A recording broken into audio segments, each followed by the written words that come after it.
Praise the lord. దేవుని పరిశుద్ధ నామములో అందరికీ వందనములు. మరి ఈ దిన వాక్యము మార్కు సువార్త 5వ అధ్యాయము 25వ వచనాన్ని ధ్యానించుకుందాం. 12 ఏళ్ల నుండి రక్తస్రావ రోగము కలిగిన ఒక స్త్రీ ఉండెను. ప్రార్థన చేసుకుందాం. ప్రేమామయుడ, కృపామయుడ, మా స్తుతులకు కరుణాభూతుడు అయిన గొప్ప దేవ, మీ బంగారు పాదములకు వెళ్ళని స్తోత్రాలు, వందనాలయ్యా.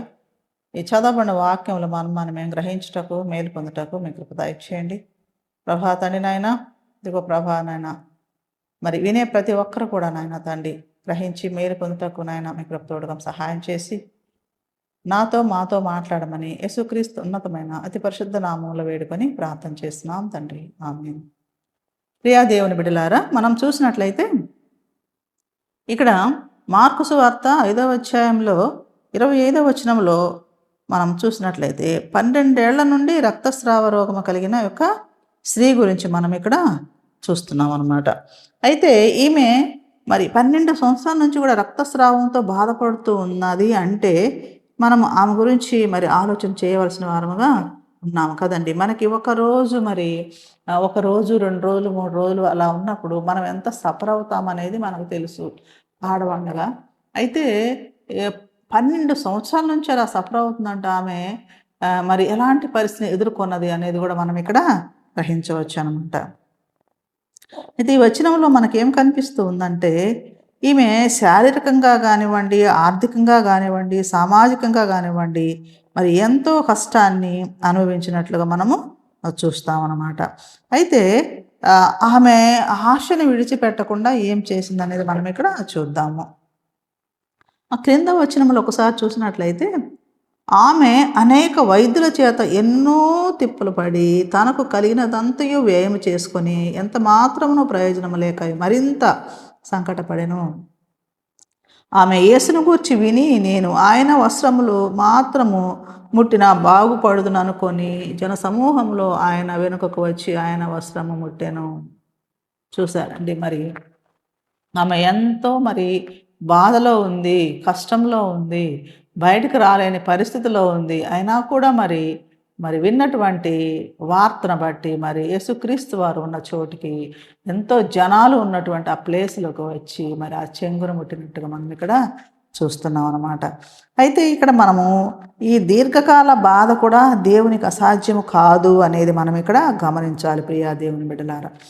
ఎలాగంటే ఆ స్త్రీ సమస్య ఒకరోజు కాదు, ఒక నెల కాదు కదా, 12 సంవత్సరాల సమస్య ఇది. అయితే మన జీవితంలో కూడా కొన్ని సమస్యలు చాలా కాలంగా ఉంటూ ఉంటాయి. ఎన్నో సమస్యలు మన జీవితాల్లో ఉంటాయి. అవన్నీ కూడా మనము ఏం చేస్తాము, మరి అవన్నీ కూడా మన సమస్యలు మనం పరిష్కరించుకోలేనప్పుడు మరి ఎవరి దగ్గరికి రావాలి అంటే, ఆమె ఎలాగైతే యేసుక్రీస్తు వారి దగ్గరకు వచ్చి చెంగును ముట్టిందో మరి మనం కూడా ఎవరి పాదాల చెంతకు రావాలి? యేసుక్రీస్తు వారి పాదాల చెంతకు మనము రావాలి. అనేక సమస్యలు మరి మనుషులకు సాధ్యము కానిది మరి అసాధ్యమైనటువంటి మరి ఇవి దేవునికి సాధ్యపడతాయి అనేది మనం ఇక్కడ చూస్తూ ఉన్నాం ప్రియా దేవుని బిడ్డలారా. అయితే మానవ సహాయం అనేది పరిమితమైనది కదా, కొంతవరకే ఉంటుంది. కానీ ఎంతో మరి అసాధ్యము అవుతుందన్నమాట. అన్నీ కూడా సమస్యల్ని పరిష్కరించడానికి మనకి అది మానవులకి కుదరదనమాట. అయితే ఆమె అనేక వైద్యులను కూడా ఆశ్రయించింది కదా. ఎంతోమంది వైద్యులను ఆశ్రయించినప్పుడు మరి ఆమెకి ఎంతో వ్యయం చేసింది, కానీ ఖర్చు చేసినా కూడా ఆమె వ్యాధి నయం కాలేదు అనేది మనము ఇక్కడ వాక్యములో చూస్తూ ఉన్నాము. ఇది మానవ ప్రయత్నాలకు పరిమితమై ఉన్నాయి కానీ అని గుర్తు చేస్తుంది కదా. మరి ఎంతోమంది వైద్యుల దగ్గరికి వెళ్ళింది, ఎంతో డబ్బు ఖర్చు పెట్టింది. మరి ఆమె మానసికంగా కృంగిపోయింది, ఆరోగ్యం క్షీణించింది, మరి ఎన్నో శ్రమలు పడింది, కష్టాలు పడింది. ఇవన్నీ కూడా మరి మనకు మానవ సహాయం అనేది ఎంతవరకు అనేది ఇక్కడ మనకి అర్థమవుతుంది ప్రియా దేవుని బిడ్డలారా. అలాగే విశ్వాసం యేసు వైపు మనల్ని నడిపిస్తుంది కదా. మనకు కనుక విశ్వాసం ఉంటే అది మనల్ని యేసు వైపుకి నడిపిస్తూ ఉంటుంది. దేవుడు తప్పక మనల్ని బాగు చేస్తాడు, దేవుడు మన సమస్యను తీరుస్తాడు, దేవుని చెంతకు చేరితే చాలు అని మనము విశ్వాసము కలిగి ఉండేవాళ్ళుగా ఉండాలి. ఆమె యేసు గురించి విన్న తర్వాత ఏం చేసిందంటే, ఆయన దగ్గరకు వచ్చింది కదండి, ఆయన దగ్గరకు వచ్చింది. ఎంతమంది జనసమూహం ఉన్నారు, బలహీనత ఉంది, నిరాశ ఉంది, కానీ ఆమె అవేవి కూడా ఆమెని ఆపలేకపోయినాయి అనమాట. అంత నమ్మకంతో, విశ్వాసంతో మరి యేసుక్రీస్తు వారి వద్దకు వచ్చినట్టుగా చూస్తాము.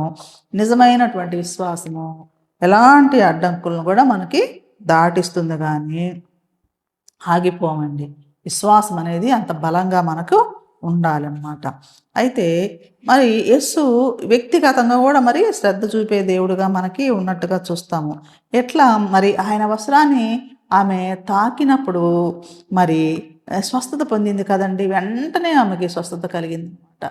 ఎంత చక్కగా మరి ఎంతో వ్యయం చేసినా, మరి ఎంత ఖర్చు పెట్టినా, ఎంత శ్రమ పడ్డా, ఎంతమంది డాక్టర్ దగ్గరికైనా నయం కానటువంటి ఒక వ్యాధి మరి యేసుక్రీస్తు వారి చెంగు ముట్టగానే కూడా, వస్త్రాన్ని ముట్టగానే మరి ఆమె స్వస్థత కలిగినట్టుగా మనము చూస్తాము. యేసు ఆమెను గుర్తించాడు. అంతమందిలో కూడా మరి ఎవరు మరి ముట్టారు అనేది ఆయనకి తెలుసు కదండి. మరి సర్వాంతర్యామి కదా ఆయన, సృష్టికర్త కదా, ఆయనకి తెలియకుండా ఉంటుందా? అయితే కుమార్తె అని ఆమెను సంబోధించాడు. ఆమె దేవుడు ఆమె బాధను మాత్రమే కాదండి, ఆమె బాధని తీర్చిన దేవుడిగా ఉన్నాడు. ఆమెను సమస్తమైనటువంటి ఆమె వ్యక్తిత్వం ఎంత విలువైందో కూడా మనకి ఆయన దేవుడు గ్రహించాడు అనమాట. నన్ను నమ్మి నా బిడ్డ నా దగ్గరికి వచ్చింది, విశ్వాసంతో నా దగ్గరికి వచ్చింది, ఆయన నమ్మి ఆమెకి స్వస్థతని చేకూర్చినట్టుగా చూస్తాం అనమాట. ప్రియా దేవుని బిడ్డలారా, మరి అవును కదండి, మనం సమస్యలు వచ్చినప్పుడు ఎక్కడికో వెళ్తాము, మనుషులు నమ్ముకుంటాము కదా, మరి దేవుని చెంతకు రావడానికి ఎంతో ఆలస్యం చేస్తాము కదా. మరి అక్కడికి వెళ్తాము, వాళ్ళు ఏదో చెప్తారు అది చేస్తాము, వీళ్ళు ఏదో చెప్తారు అది చేస్తాము, కానీ సమస్యలు ఇంకా పెంచుకునే వారిగా కూడా ఉంటాం కొన్ని సందర్భాల్లో. కానీ ఎక్కడికి రావాలి అంటే, మనకి ఏ సమస్య వచ్చినా, ఎలాంటి సంతోషం కానివ్వండి, బాధ కానివ్వండి, ఏదొచ్చినా కూడా మనం ఎక్కడికి రావాలి, ఎవరితో షేర్ చేసుకోవాలి? మొదటగా దేవునితో మనం షేర్ చేసుకునే వాళ్ళకి ఉండాలండి. ఎందుకంటే ఆయన మనకు తండ్రి, మనకి యెహోవా దేవుడు మన తండ్రి అండి. మనల్ని సృష్టించినటువంటి ఆయన సృష్టికర్త కాబట్టి ముందుగా మనము ఏ విషయంలో అయినా ఆయనకి లోబడి, ఆయనకి విధేయమై, ఆయన చెంత, ఆయన సన్నిధిలో ఉండేవారంగా ఉండాలి, ఆయన యొద్ద చెప్పుకునే వారంగా ఉండాలి. కాబట్టి ప్రియ దేవుని బిడ్డలారా, మరి సమస్తము ఆయనకి తెలుసండి. సమస్తాన్ని కూడా ఆయన సృష్టించినటువంటి మరి దేవుడు కాబట్టి ఆయనకు అన్నీ కూడా తెలుసు. ఆయన చెంతకు మనం వెళ్ళి మన సమస్యలన్నీ పరిష్కారం చేసుకోవచ్చు. మనకి ఏది వచ్చినా కూడా, బాధ వచ్చినా, ఇబ్బంది వచ్చినా సరే, మరి ఆయన చెంతకు వెళ్ళినప్పుడు ఆయన మనల్ని మరి ఆయన ఆశీర్వదించే దేవుడుగా మనం ఇక్కడ చూస్తున్నాం అనమాట. ఎంతకాలంగా సమస్యలో ఉంది కదండి ఆమె, కానీ ఆశను ఆమె కోల్పోలేదు కదా. ఎన్నో మరి ఇన్ని మరి ఇంతమంది నేను డాక్టర్స్ దగ్గరికి వెళ్ళాను, అయినా కూడా నాకు వ్యాధి నయం కాలేదు, మరి ఇక్కడికి వెళ్తే ఏమవుతుందిలే అనే ఒక నిరాశ పడలేదండి ఆమె. ఆశతోటి అక్కడికి వెళ్ళినట్టుగా చూస్తాం, నమ్మి వెళ్ళినట్టుగా, విశ్వాసంతో వెళ్ళినట్టుగా చూస్తున్నాం అనమాట. మన శక్తి మనకు శక్తి అంతా పోతుంది అన్నప్పుడు దేవుని కృప మన మీద పనిచేస్తుంది అనమాట. కాబట్టి దేవుణ్ణి మనము నమ్మాలండి, విశ్వసించాలి. విశ్వాసంతో ప్రభువుని మనం ఆశ్రయిస్తే ఆయన ఏం చేస్తాడు? మనల్ని నిర్లక్ష్యం చేసే దేవుడు కాదండి. కాబట్టి ప్రియా దేవుని బిడ్డలారా, మనం ఏం చేయాలంటే, ఈ గొప్ప సత్యాన్ని మనకి వాక్యం బోధిస్తుంది కదా, చూస్తున్నాం కదా. దీర్ఘకాల వ్యాధి కంటే దేవుని శక్తి, మనకి దీర్ఘకాల వ్యాధులు ఎన్నో ఉంటాయి, అవన్నీ కూడా మరి ఆయన చెంత పెడితే చాలండి కదా. మరి దేవుడు మనల్ని మరి అవన్నీ కూడా తీసేసే దేవుడుగా, మనకి సమస్యలన్నిటిని తీసేసే దేవుడుగా ఉంటాడనమాట. ఆయన శక్తి గొప్పదండి, దేవుని శక్తి ఎంతో గొప్పది. నిరాశ కంటే కూడా మనం నిరాశ పడకుండా ఏం చేయాలంటే, విశ్వాసంతో మనము ఉండాలి. అది చాలా బలమైనది అనమాట. యేసుని నమ్మి కనుక ఆయన దగ్గరికి మనం వచ్చినప్పుడు మన జీవితాల్లో ఎన్నో మార్పులు సంభవిస్తాయండి. మంచి మంచి మార్పులు మరి సంభవిస్తాయి. కాబట్టి ప్రియా దేవుని బిడ్డలారా, దేవుడు కోరుకున్న విధంగా మనము ఉండాలని ఆయన ఆశపడుతున్నాడు. ప్రార్థన చేసుకుందాం. ప్రేమామయుడా, కృపామయుడా, మా స్తుతులకు కారణభూతుడైన గొప్ప దేవ, మీ బంగారు పాదములకు వెళ్ళని స్తోత్రాలు వందనాలయ్యా. ఇదిగో ప్రభా ఈ చదవబడిన వాక్యంలో తండ్రి ఆ స్త్రీ నాయన 12 సంవత్సరాలుగా రక్తస్రావంతో బాధపడుతున్నాయన తండ్రి నిరాశపడకుండా తండ్రి నాయన ఇదిగో ప్రభా మీ చెంగును ముట్టిన వెంటనే శుద్ధిరాలని ప్రభా తండ్రి అంత గొప్ప ధన్యత నాకు దయచేసిన గొప్ప దేవుడు నాయన స్తోత్రాలయ్యా. ప్రభా ఇచ్చినటువంటి నాయన ఆమె చూపించిన విశ్వాసాన్ని బట్టి తండ్రి ఇదిగో ప్రభా తండ్రి మీరు చూపించిన ప్రేమను బట్టి మీకు స్తోత్రాలు వందనాలయ్యా.